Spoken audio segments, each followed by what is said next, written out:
What's good, YouTube? I am doing well. My name is monsterjayyt, and today I'm going to be giving you guys 10 helpful tips on how to improve in Phantom Force. Now, mind you guys, these tips and tutorials will not help every player who's already experienced in the game, rank 50 or over. It's more target on lower players who's tried to improve on getting better in Phantom Forces. Alright, let's get started. Alright, so the first tip I would like to give you guys is obviously aim. Aim just comes in when you play the game more, but if you really want to improve on it more, then I would recommend you guys an aim trainer called 3daimtrainer.com, which is actually a really good way to improve on your aim, and it best fits to improve your aim in almost every scenario.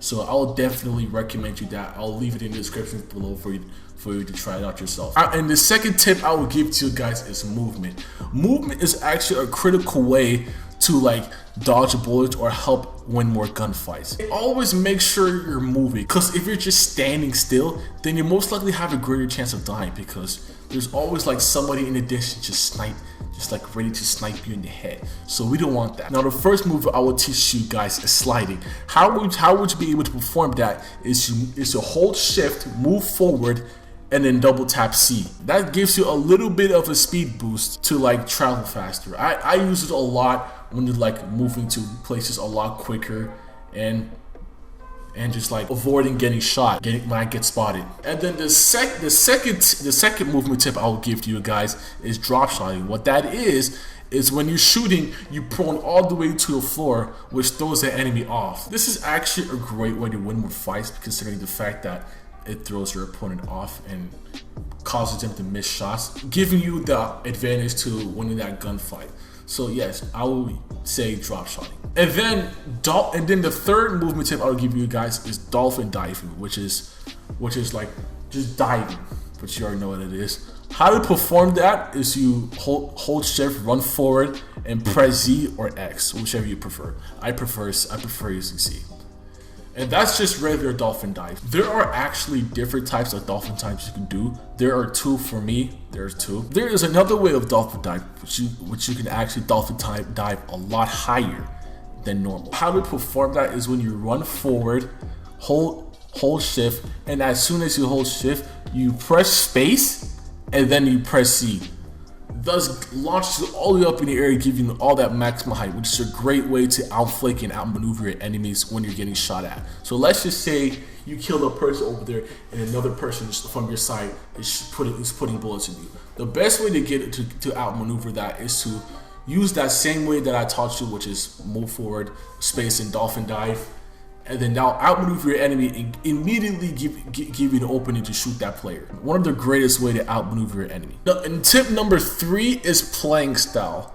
Now, there are different types of playing style based on how the player feels like getting kills in different ways. If you like getting more kills and pushing more enemies, then I would suggest you play more aggressive. If you like finding kills, you like pushing enemy spawns, and you most likely just want to frag out. Now the best types of weapon I would suggest for pushing enemies is either assault rifles, PDWs, which is SMGs, shotguns, or LMGs. Those are the four weapons that are great for aggressive plays, or maybe even sniping, but that requires a little bit more skill. Or if you like playing safe and you just want to die less, then you're most likely a safe player.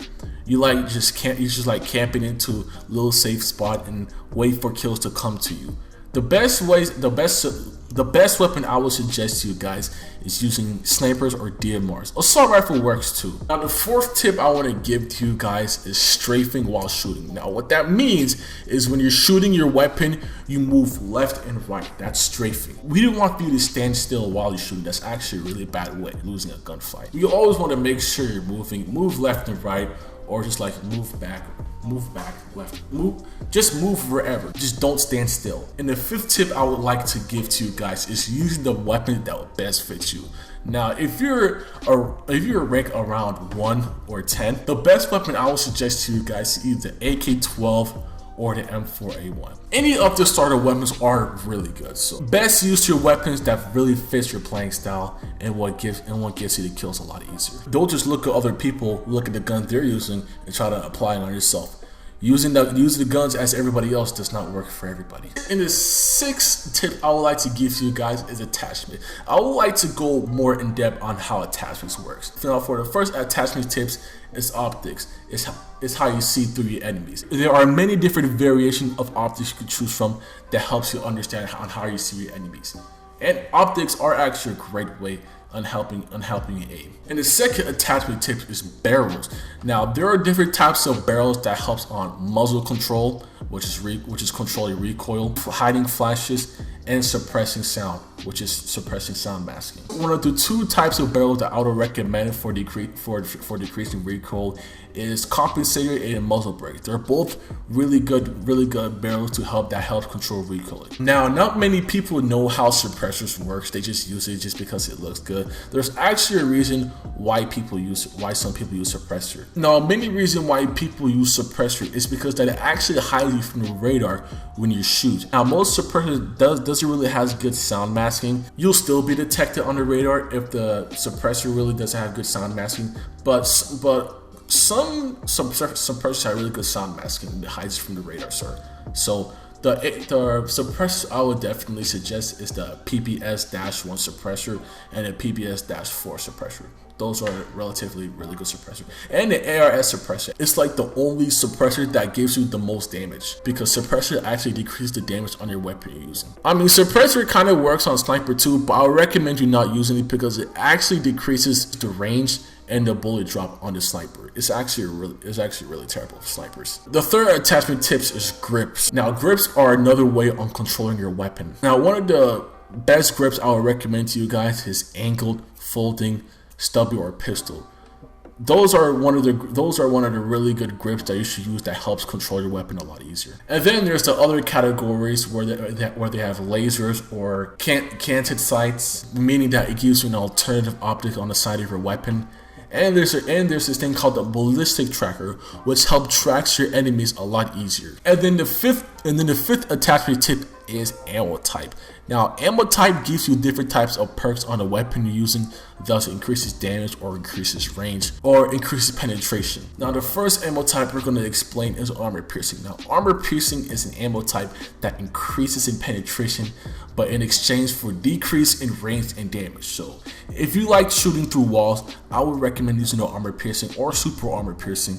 But if you don't really shoot through walls like that, I wouldn't recommend using armor piercing. And then there's hollow point, which actually increases damage in exchange for decrease in headshot multiplier and reduced range. And some weapons do have ammo type conversion, meaning that they convert two different types of ammo, convert them together for increase of damage or increase of fire rate. So conversion is actually a really good ammo type, so I would use conversions. The tip I would give to you guys is radar. I explained to you how suppressor works and how it hides you from the radar when you shoot. When you look under your bottom left on your screen, you can see the little radar that labels your teammate and your enemies. I would like to look at the radar sometimes when you walk around maybe when you're looking for people. Looking at the radar is actually the best way to find people a lot easier. Some enemies can be using suppressors so they won't get detected on the radar, but you can still find it even without the radar. And the eighth tip is using your melee. Yes, use your melees in like really tight situation when you're running out of ammo with your primary.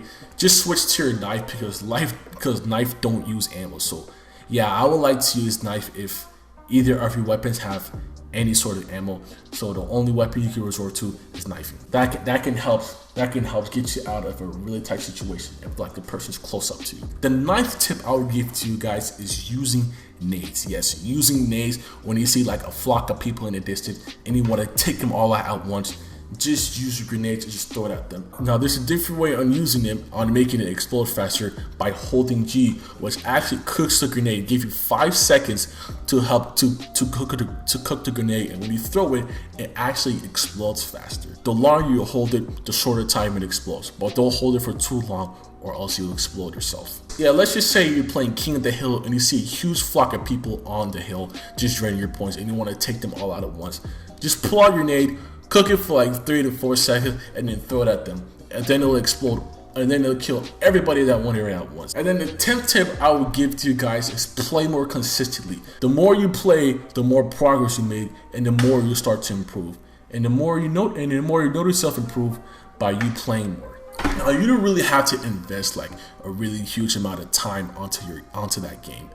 I would just say like maybe play the game for 2 hours, 1 hour, even 30 minutes. Whatever amount of time you invest onto the game that notice you are improving in the game. Well, that's all the tips I will give to you guys. If you want for me to give you any more other tutorials on Fan Forces, maybe know how to snipe or know how to play more aggressive, comment down below.